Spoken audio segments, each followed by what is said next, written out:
Artemis 3 is designed to be the defining mission of NASA's modern era, but it is missing the one objective the public expects. The crew will not touch the lunar surface. Instead, they are staying in Earth orbit to execute a high-stakes systems test that determines if the entire lunar return program is viable.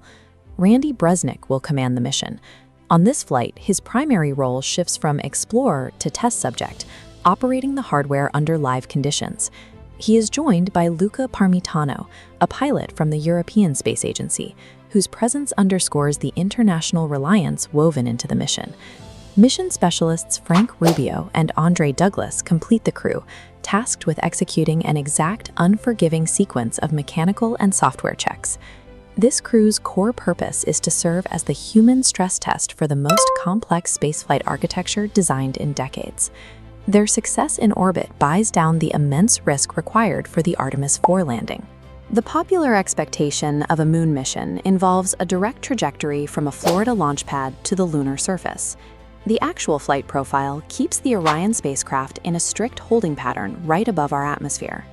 This diagram shows the Orion capsule launching from Earth and settling into a circular low Earth orbit to wait. While Orion maintains that trajectory, the human landing system comes into play.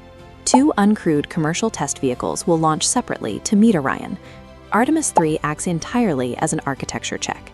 It is built to validate the intricate chain of mechanical and digital events required before a lunar descent is ever attempted.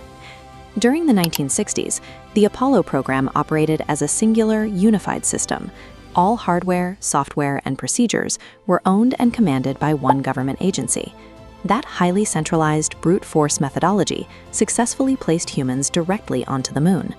The modern Artemis architecture is a distributed system. It relies on an overlapping web of international space agencies and private commercial companies working in parallel. Low Earth orbit provides the ultimate friction point.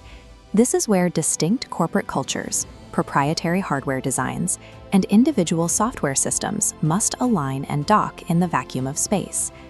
To look past superficial headlines and understand the actual systems driving the future of space exploration, subscribe to the channel.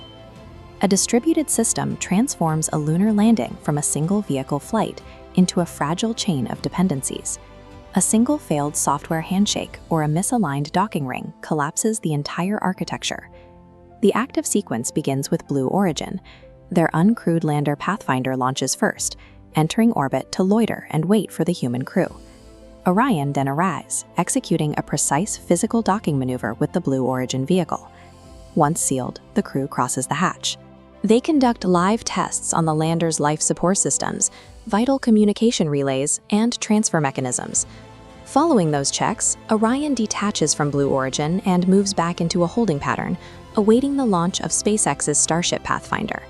When Starship arrives, its massive stainless steel frame completely dwarfs the Orion capsule. This severe mismatch complicates the orbital mechanics required to join the two vehicles.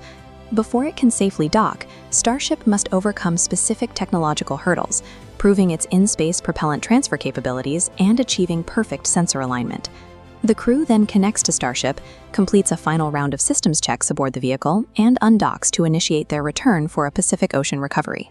By surviving these dual encounters, NASA gathers the data to prove that radically different commercial spacecraft can safely communicate, dock, and operate as a unified machine around a human crew. The theory of these orbital maneuvers is currently being translated into physical manufacturing on the ground. Engineers are actively integrating the European service module with the Orion crew capsule. Teams are executing heat shield inspections and installing the new docking system, which will fly for the very first time on this mission.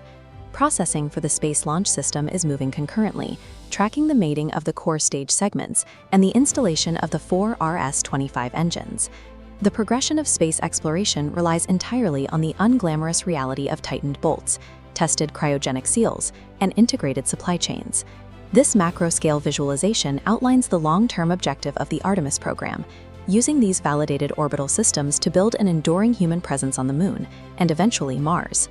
Artemis 3 serves as the vital bridge between the Apollo past and the commercial future. It is the ultimate rehearsal that will dictate if humanity's return to the Moon is actually possible.